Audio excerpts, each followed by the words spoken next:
সম্মানিত জাতির শ্রেষ্ঠ সন্তান আমাদের প্রিয় শিক্ষক মণ্ডলী, প্রথমে আমি আমার পরিচয়টা দিয়ে নিই। আমি হলাম ঈশ্বরগঞ্জ সরকারি মডেল মসজিদের ইমাম খতিব, আর আপনাদের যে গাফুরিয়া মাদ্রাসা আছে সেই মাদ্রাসার মুহাদ্দিস অর্থাৎ হাদিসের শিক্ষক হিসেবে আছি ইসলামপুর মাদ্রাসা। আসলে আমরা আপনাদের সামনে কথা বলার মতো ওই যোগ্যতা আমাদের খুবই কম, তারপরেও আমাদের অধ্যক্ষ মহোদয় বললেন একটা মত বিনিময় সভা, সেই জন্য মূলত দাঁড়িয়েছি। আপনারা একেবারে সর্বশ্রেষ্ঠ কাজগুলো করে যাচ্ছেন, সর্বোত্তম পেশায় জড়িত আছেন।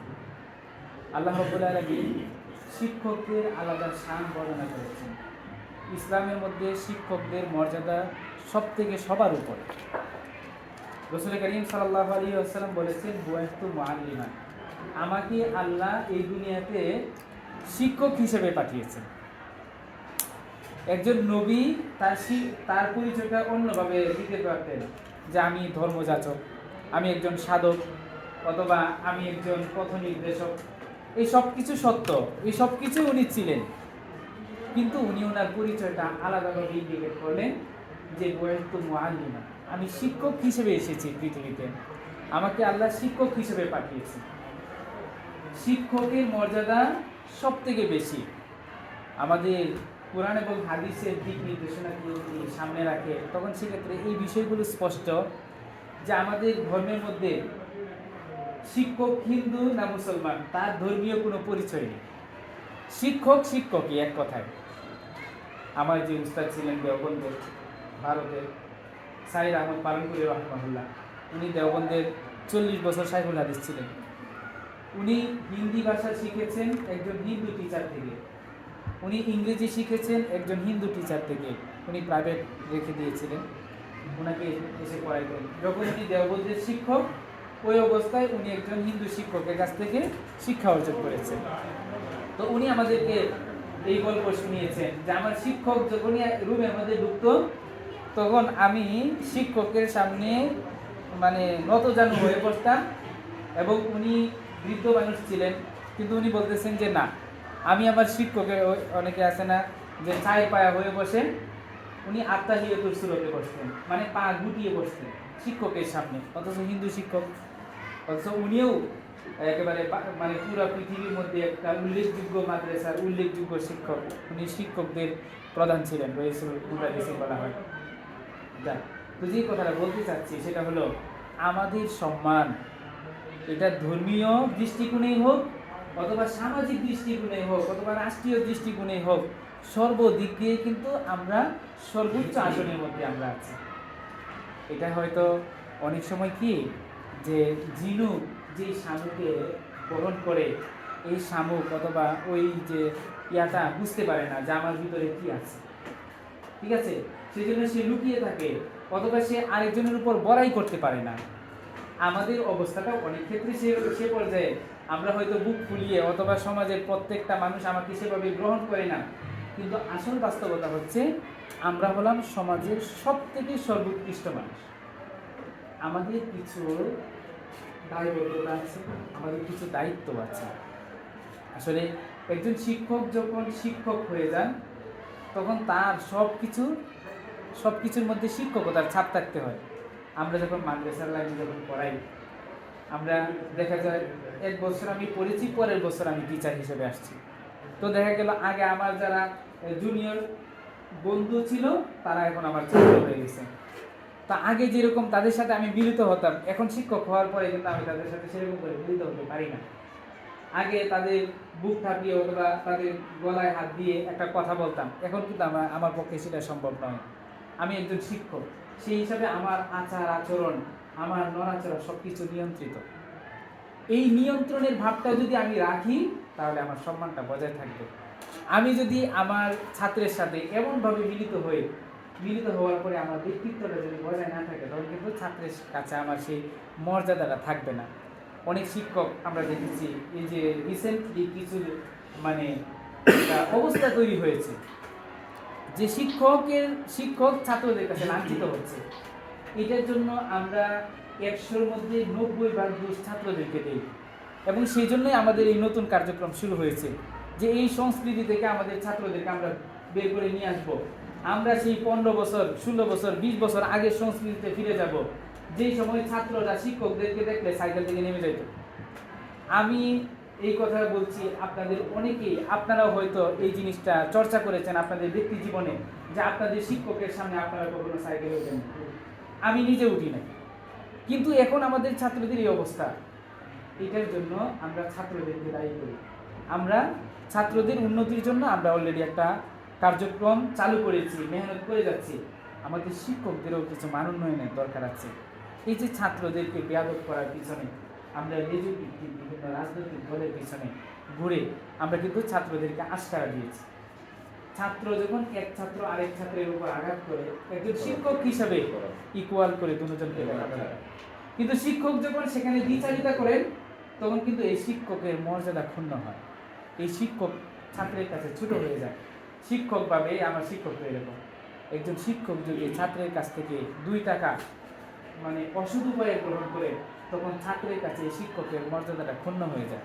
ঠিক আছে, মানে অমুক স্যার তো এই কি বলস ওই স্যারের ব্যাপারে, আরে অমুক স্যার তো এই আমার সাথে, মানে আমার এই 2 টাকার আচরণ, আমার এই হালকা একটা নড়াচড়া আমার পুরা শিক্ষক জাতিকে অবনমিত করতে পারে। আমাদের প্রত্যেকেরই নিজের দায়বদ্ধতা থেকে আমাদের প্রত্যেকটা নড়াচড়া, আমি যখন ছাত্রদের সাথে আচরণ করব, বিভিন্ন লেনদেন করব, যেন আমার ছাত্ররা, শিক্ষক হলো আমাদের আব্দুল্লাহ আবু সাইদ স্যার, উনি একটা কথাই বলেছিলেন, শিক্ষক হলো ভগবানের মতো। শিক্ষক হলো ভগবানের মতো, প্রভুর মতো। শিক্ষক ভগবানের মতো করে বসে থাকবে, উনি নির্দেশনা দিবেন, ছাত্ররা পালন করবে। আর ভগবান যদি অপরাধে জড়িয়ে পড়ে, তাহলে ভগবানের মানে ওনার যে অবস্থান, এটা ঠিক থাকবে? ঠিক থাকবে। আমি একজন শিক্ষক হিসেবে আমি প্রথমেই এই সম্বোধনগুলো আমি নিজেকে করতেছি, তারপরে আমরা এটা পারস্পরিক জাস্ট আলোচনা। কোরআনের মধ্যে আছে ওয়াদাক্কির ফাইন্না যিকরা তানফাউল মুমিনিন, তোমরা এরকম পারস্পরিক আলোচনা করো, মত বিনিময় গ্রহণ করো, এগুলো তোমাদের উপকারে আসবে, কল্যাণে আসবে। সেই হিসাবে আপনাদেরকে বলছি, এগুলোর 1 নাম্বার সম্বোধিত ব্যক্তি পার্সন আমি। তো আমাদের আচার আচরণ ছাত্রদের সাথে যেন এরকম হয় যে আমি শিক্ষক হিসেবে তাকে আমি নির্দেশনা দেব, হ্যাঁ, সে পালন করুক না করে সেটা তার বিষয়। আমি তার পিছনে ঘুরব না, তার কাছে আমি কখনো ছোট হব না। আমাদের এক শিক্ষক ছিলেন, ওই শিক্ষক ওনার ছাত্র বড় একটা পদে আছে, এটা সুপারিশ লাগবে। তো শিক্ষক বলতেছেন, আমার ছেলের ব্যাপারে আমার ছাত্রের সুপারিশের কথা আমি বলবো, এটা কোনো কাজ হইতে পারে? আমি এই সুপারিশ করবো না। ওনার ছেলে এখনো পর্যন্ত সরকারি চাকরি পান নাই। যদি সুপারিশটা করতো, ওনার ওই ছাত্র উচ্চপদস্থ আছে, উনি কিন্তু আবার আওয়ামী লীগের রাজনীতির উপরে, নাম বললে আপনারা চিনে যাবেন। ওনার ছেলে এখনো পর্যন্ত সরকারি চাকরিতে জয়েন করতে পারেন না। তো উনি বললেন, আমার ছাত্রের কাছে আমি এই কথাটা বলবো যে আমার ছেলের জন্য তুমি সুপারিশ করো? উনি এই অনৈতিক কাজটা, এটা বিশাল আহামরি এখন আমাদের কাছে অনৈতিক না। আমাদের মেন সেট আপ এমন হয়ে গেছে, এই অনৈতিক কাজটাকে এখন আমরা নর্মালাইজ করে নিচ্ছি। কিন্তু এই নর্মাল কাজটাকে উনি এমন পর্যায়ে অনৈতিক মনে করলেন যে আমার ছাত্রকে এই কাজ করতে বলবো আমি। উনি কিন্তু সেই চাকরির মানে ওনার ছেলের চাকরিটা হয় নাই। আমাদের মর্যাদাটা আমরা এমনভাবে ধরে রাখতে হবে।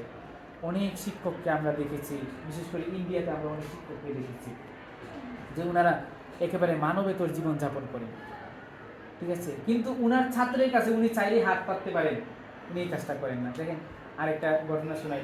ভারতের উত্তরপ্রদেশে একজন ডাক্তার আছে, উনি 5 টাকা ভিজিট দিয়ে রুগী দেখেন। 5 টাকা ভিজিট দিয়ে রুগী দেখেন, প্রতিদিন হাজার হাজার রুগী লাইন ধরে আছে। অথচ পাশের ডাক্তার যে আছে, সে 100 টাকা ভিজিট দিয়ে ডাক্তার মানে রুগী দেখে। ওনার 5 টাকা, রুগীর অভাব নাই। আর ওনার চিকিৎসা, মনে করবেন না যে 5 টাকা মনে হয় চিকিৎসাটা মনে হয় দুর্বল, এরকম না। উনি খুবই ভালো মানের ডাক্তার। আমি নিজেও ওনার থেকে প্রেসক্রিপশন নিয়েছি, খুব ভালো ডাক্তার, হাজার হাজার মানুষ আসে। আচ্ছা, এই যে উনি শিক্ষকও, উনি ওনার এক ছাত্রকে বললেন, ওই ছাত্রের বাড়ি হলো বেঙ্গালুরু। ওনার ছাত্রকে বললেন যে দেখো, আমি 5 টাকা দিয়ে রুগী দেখি, তুমিও 5 টাকা দিয়ে রুগী দেখো, তাহলে এই যে তুমি যে একটা ডাক্তারি পড়াশোনা করছো, এটা একটা ভালো হবে, মানুষের কল্যাণ হবে। বেঙ্গালুরুর এই ছাত্র তার শিক্ষকের কথা শুনে 5 টাকা দিয়ে রুগী দেখা শুরু করছে। তাহলে দেখেন, একজন শিক্ষক একটা ছাত্রকে ভালো লাইনে গাইডলাইন করতে পারে, এবং ছাত্র কিন্তু খুব সহজেই শিক্ষক এটা গ্রহণ করে। আমি আমার ছাত্রকে চাইলে সহজেই সৎ পথে পরিচালিত করতে পারি। শিক্ষকের আসন থেকে আমাদের শিক্ষকদের আমি আমার জায়গা থেকে বলতেছি, আমাদের কেলেঙ্কারির অভাব নেই। আমরা যখন অপরাধে জড়িয়ে পড়লাম, তখনই কিন্তু আমাদের ছাত্ররা জড়িয়ে পড়ছে অপরাধের মধ্যে। আল্লাহ রাব্বুল আলামিন কোরআনের মধ্যে একটা আয়াতের মধ্যে বলছেন, ওয়াত্তাকু ফিতনাতান লা তুসিবান্নাল্লাযীনা যালামু মিনকুম খাসসা।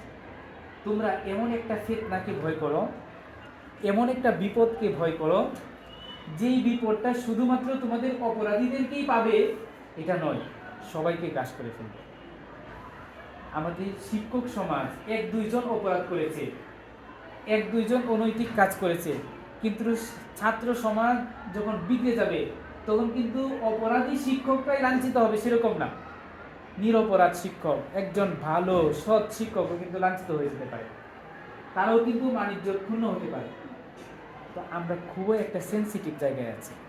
আমাদের ছাত্রগুলো আমাদের হাতে আমানত, আমাদের হাতে অভিভাবকরা আমানত দিয়েছেন।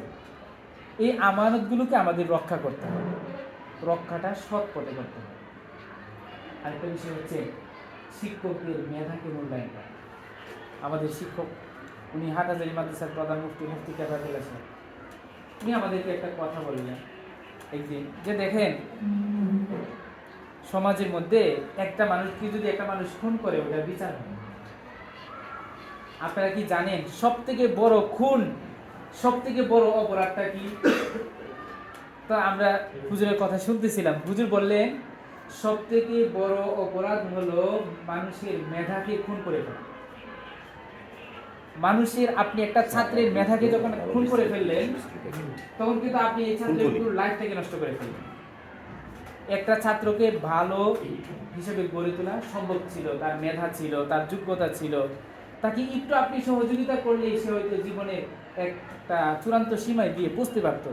কিন্তু আমি শিক্ষক হিসাবে আমার একটু অবমূল্যায়নের কারণে, আমার তাকে গুরুত্ব না দেওয়ার কারণে অনেক সময় কিন্তু আমরা ছাত্র জীবনে দেখেছি যে যেই ছাত্রকে দেখতে একটু সুন্দর, শিক্ষক তাকে একটু বেশি রাখে, যেই ছাত্র দেখতে একটু বিদঘুটে তাকে একটু কম রাখে।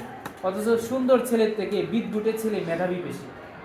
তাকে যদি শিক্ষক এক দুইবার দেখে যদি বলে দিতেন, তাহলে কিন্তু এই ছাত্রটা জীবনে আরো বড় হতে পারত।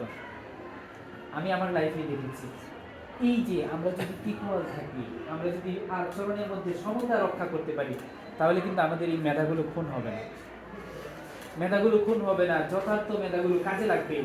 আমরা সেজন্য চেষ্টা করবো হলো প্রত্যেকটা ছাত্রকে আমি মূল্যায়ন করব। আমার একটা ছেলে যদি চেহারা সুন্দর হয়, আরেকটা ছেলে যদি চেহারা অসুন্দর হয়, আমার কাছে উল্টো হয়। যেই ছেলেটা চেহারা সুন্দর তার থেকে যে ছেলেটাকে দেখতে একটু বিদঘুটে, তার প্রতি স্নেহ মমতা আরো বেশি থাকে, কারণ সে দুর্বল। দুর্বলের প্রতি আমি আমার সন্তান হিসাবে আমি দুর্বল থাকি, আমার ছাত্রের ক্ষেত্রেও যেন আমাদের আচরণটা এরকম হয়।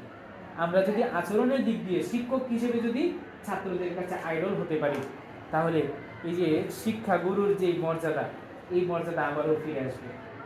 এবং সেটা কিন্তু আমাদের এই সোহাগীতে সম্ভব।